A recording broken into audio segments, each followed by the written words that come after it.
बंजारा समाज एक ऐसा समाज जिसका एक इतिहास है। वो समाज बंजारा क्यों बना? वो समाज बंजारा इसलिए बना क्योंकि उनको अपनी आन बान और शान बचानी थी।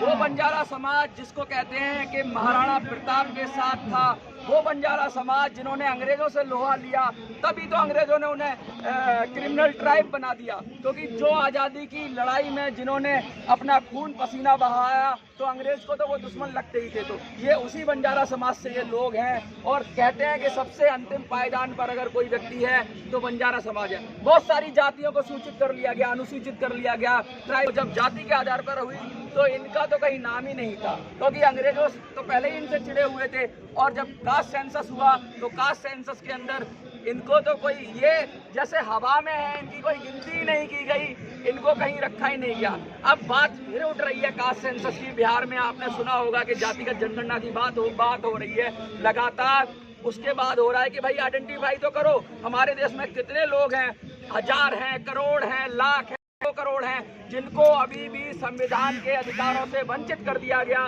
जिनको अभी भी मौलिक अधिकार अपने नहीं मिल पाए, जिनको अभी भी ट्राइब का दर्जा नहीं मिल पाया। बंजारा यानी वन तो है ही उसके अंदर, वनवासी तो है ही ये घूमने वाले घुमंतु लोग थे। लेकिन आज समाज में ना तो इनके पास अच्छी शिक्षा है, ना राजनीतिक प्रतिनिधित्व है, ना इनका कोई अपना विकास हो पा रहा है। और जब कुछ मांगते हैं तो पता नहीं गेंद इस पोल से उस पोल पे, उस पोल से इस पोल पे फुटबॉल बना दिया है इस समाज को। उस समाज के प्रमुख लोग हमारे साथ हैं, आइए बात करते हैं। सर क्या नाम है आपका? लगातार आप जंतर मंतर पर आ रहे हैं, पूरे देश से बंजारा समाज आता है, आज खासकर कहाँ से है?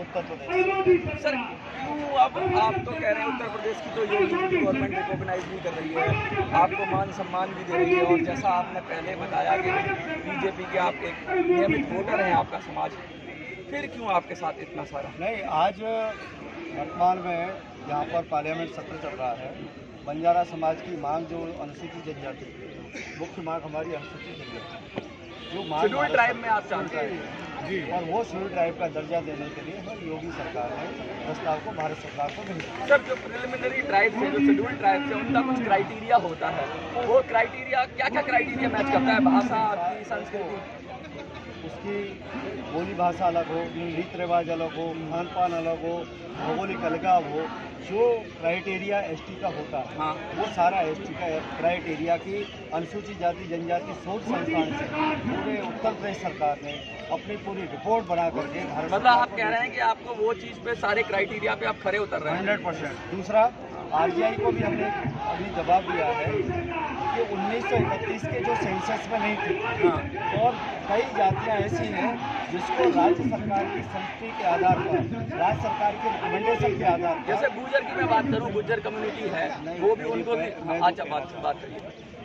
राज्य सरकार स्टेट गवर्नमेंट की रिकमेंडेशन के आधार पर कई जातियों को आरजीआई ने उनको पास किया, और उस प्रस्ताव को उन्होंने हाँ करके जनजाति कार्य मंत्रालय को भेजा, और ऐसी कई जातियां 1931 के सेंसस में नहीं थी, उनको भी अनुसूचित जाति और अनुसूचित जनजाति का दर्जा दिया है। तो उत्तर प्रदेश के बंजारा समाज के साथ सौतेला व्यवहार क्यों? हम तो ये पूछ रहे हैं। अच्छा एक बात मुझे बताइए, क्योंकि आप कह रहे हैं कि कुछ लोग गांव में रहते हैं और बहुत समय से वो लोग एक ही जगह पे स्थिर हो गए हैं, लेकिन अभी भी बंजारा समाज हम देखते हैं कि शहर में कहीं जगह जगह पे, शहरों के बाद में, उनको कैसे काउंट करेंगे? देखिए, जो मेरे पास मैंने लिस्ट दी है और लिस्ट लेके आया हूँ, ऐसे हजारों की संख्याओं में जो मुख्य रूप से अलग, मुख्य गांव से अलग अपनी बस्तियां बसा करके जो बंजारा समाज रह रहा है, उनके लिए हमने कहा कि इनके रेवेन्यू गांव घोषित कर दीजिए। उस पर चल रही है कार्य। अच्छा, माननीय मुख्यमंत्री कर रहे हैं उस पर, मतलब आप सकारात्मक संकेत मिल रहे हैं आपको? उधर से सकारात्मक मिल रहे हैं। लेकिन भारत सरकार में जनजाति कार्य मंत्रालय में जो हमारा प्रस्ताव पड़ा हुआ है वो हमें पास होना चाहिए, और हमें बंजारा समाज को राज्य सरकार के रिकमेंडेशन का आधार पर हमको अनुसूचित जनजाति का दर्जा मिले। एक बात मैं आपसे पूछना चाहता हूँ, क्योंकि जातिगत जनगणना की बात हो रही है, क्योंकि जब तक जनसंख्या ही नहीं पता लगेगी कितने लोग हैं, कहाँ कहाँ हैं, जब तक आइडेंटिफाई नहीं करोगे। अभी हमारे जो 2019 में जब भारत सरकार के रिकमेंडेशन के आधार पर राज्य सरकार ने राज्य सरकार ने जब सर्वे कराया बंजारा समाज का, अच्छा तो उनकी गाँव की जनसंख्या निकल कर के आई। अच्छा जनसंख्या भी है, सब कुछ है वहाँ। वोटर सब कुछ है, गांव के नाम भी हैं, सारा सब कुछ है।